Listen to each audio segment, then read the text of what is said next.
디모데전서를 시작하면서 말씀드린 것처럼 이 디모데전서는 바울이 가장 아끼고 사랑하는 제자 디모데에게 준 말씀입니다. 사랑하는 제자가 잘 되라고, 잘 하라고, 잘 살라고 준 사랑의 권면이죠. 내용을 보면 디모데전서 1장을 보면은 내적인 마음가짐에 대한 말씀이었어요. 청결한 마음, 또 감사하는 마음, 본이 되고자 하는 마음, 그런 마음을 가지고 신앙생활을 해라, 이렇게 권면하고 있고요. 오늘 2장은요, 이 내적인 마음가짐을 넘어가지고 실제적인 면에서 해야 될 일에 대해서 말씀하고 있습니다. 1절을 다시 보면은 그러므로 내가 첫째로 권하노니 그랬습니다. 재밌는 거는 첫째가 나오면 뭐가 나와야 돼요? 둘째, 셋째가 나와야 되잖아요. 근데 첫째만 나오고 둘째, 셋째가 없어요. 이 말은 무슨 말이냐? 이 첫째란 말은 순서가를 의미하는 게 아니라는 거예요. 가장 중요한 일이라는 겁니다.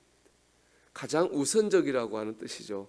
가장 중요하고 가장 우선적으로 해야 될 일이 무엇입니까? 기도하는 거죠. 뒤에 보면 모든 사람을 위하여 간구와 기도와 도고와 감사를 하되 그랬습니다. 여기 보면 네 가지 간구와 기도, 도고, 감사 다 기도를 일컫는 말입니다. 여러분 신앙생활에서 가장 중요한 일은 기도하는 겁니다. 신앙생활의 시작은 말씀으로부터 시작되죠. 말씀을 듣고 믿음으로 신앙생활이 시작이 돼요. 하지만 그 신앙이 유지되고 발전되는 것은요, 기도입니다. 기도를 통해 우리 신앙이 유지되고 발전되는 겁니다. 기도해야지 믿음이 자라는 거죠. 여러분 기도해야 될 줄로 믿습니다. 특별히 오늘 말씀은 기도를 네 가지로 분류하고 있는데요. 첫째는 간구입니다.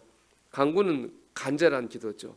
어떤 특별한 일이 있을 때에 간절하고 절박한 마음으로 기도하는 것이 간구입니다. 대표적으로 예수님께서 십자가 지기 전날 겟세마네에서 기도하셨잖아요. 십자가 지는 문제 가지고 얼마나 간절히 기도하셨는지 모세혈관이 터져가지고 이 땀방울이 핏방울이 돼가지고 흘렀다, 그렇게 말씀합니다. 여러분 문제가 생기면 기도해야 됩니다. 문제를 만나면 기도해야 됩니다. 야고보 5장 13절 말씀 보면 너희 중에 고난당하는 자가 있느냐? 그는 기도할 것이요, 그렇게 말씀했습니다. 하나님께서는 기도하라고 우리에게 권한 주시는 겁니다. 여러분 문제를 만나면 기도하시기를 주의 이름으로 축원합니다. 두 번째는 기도입니다. 이 기도는요, 일상적인 기도를 말하는 거예요. 기도라고 하는 것은 만나다, 대화하다, 이런 뜻을 가지고 있어요. 그러니까 기도라고 하는 것은 하나님을 만나가지고 대화하는 거예요. 여러분 친한 친구하고 관계를 생각해 보십시오. 특별한 일이 있어야지 만납니까? 꼭 특별한 일이 있어야지 대화합니까? 그렇잖아요. 특별한 일이 있어야 만나고 꼭 특별한 주제를 가지고 대화한다면은 그 사람은 내 친한 친구가 아니죠. 친한 친구는 그냥 아무 일이 없어도, 특별한 일이 아니어도 만나서 대화합니다. 그게 친한 친구죠. 하나님과의 관계도 마찬가지입니다. 특별한 일이 있을 때만 기도하고 그 일이 딱 끝나면 기도 안 하면 하나님과의 관계가 깊어질 수가 없어요. 신앙이 자랄 수가 없습니다. 하나님과 친해지고 믿음이 깊어지려면요, 일상의 문제 가지고 기도해야 돼요.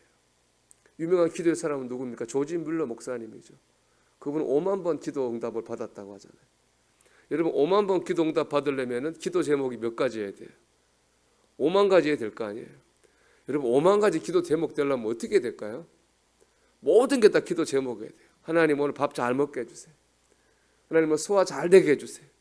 화장실도 잘 가게 해주시고 내일 아침에 해도 잘 뜨게 해주시고, 이렇게 모든 사소한 일상 가지고 기도해야 5만 가지가 되는 거예요. 조지 뮬러 목사님은 그렇게 기도로 사는 거예요. 그러다 보니까는 기도의 사람이라고 하는 깊은 믿음의 사람이 된 겁니다. 여러분 우리가 오늘도 일상을 기도로 살아야 될 줄로 믿습니다. 세 번째는 도고입니다. 도고는 중보기도죠. 옛날 말인데요. 하나님은 나만 구원받기 원하시는 분이 아니에요. 나도 구원받고 다른 사람도 구원받고 나도 잘되고 다른 사람도 잘되기를 원하시는 것이 하나님의 마음입니다. 중보기도는 바로 하나님의 마음을 가지고 기도하는 겁니다. 특별히 2절 보면은 임금들과 높은 지위에 있는 모든 사람을 위해 기도하라고 그랬습니다. 이는 지도자를 위해 기도하라는 말이기도 하지만 사실은요, 원수를 위해 기도하라는 말이에요. 왜냐하면은 당시 그 임금들과 높은 지위 있는 사람들은 바로 기독교인들을 잡아 죽이는 박해자들이었어요. 즉 그 박해자들을 위해서 기도하라 이렇게 말하는 겁니다. 일상의 기도가 우리의 믿음을 깊어지게 하는 기도라면요, 중보기도는 우리의 믿음을 넓어지게 하는 기도예요. 늘 나만을 위해 기도하고 내가 좋아하는 사람만을 위해 기도해 보십시오. 기도의 폭이 좁을 수밖에 없어요. 근데 원수를 위해 기도할 정도면 누구를 위해서 다 기도할 수 있잖아요. 여러분, 기도, 중보기도를 통해서 우리 신앙의 폭이 넓어져야 될 줄 믿습니다. 그럴 때 뭐가 옵니까? 평안이 와요. 뒤에 말씀 보면 이는 우리가 모든 경건과 단정함으로 고요하고 평안한 생활을 하려 함이라 그랬어요. 여러분, 대적을 이겨야 평안이 오는 게 아닙니다. 대적을 위해 기도할 때 평안이 옵니다. 마지막으로 기도는 감사기도입니다. 감사기도는요, 모든 기도의 끝판왕입니다. 우리가 감사기도할 수 있으면 그냥 신앙의 승리입니다. 그래서 데살로니가전서 5장 17절 18절 말씀 보면 쉬지 말고 기도하라, 범사에 감사하라, 이것이 그리스도 예수 안에서 너희를 향하신 하나님의 뜻이니라고 했어요. 하나님의 뜻이 뭡니까? 기도하며 감사하며 사는 겁니다. 여러분, 우리 오늘도 기도하면서 기도로 살아가는 저와 여러분이 되기를 주님의 이름으로 축원합니다.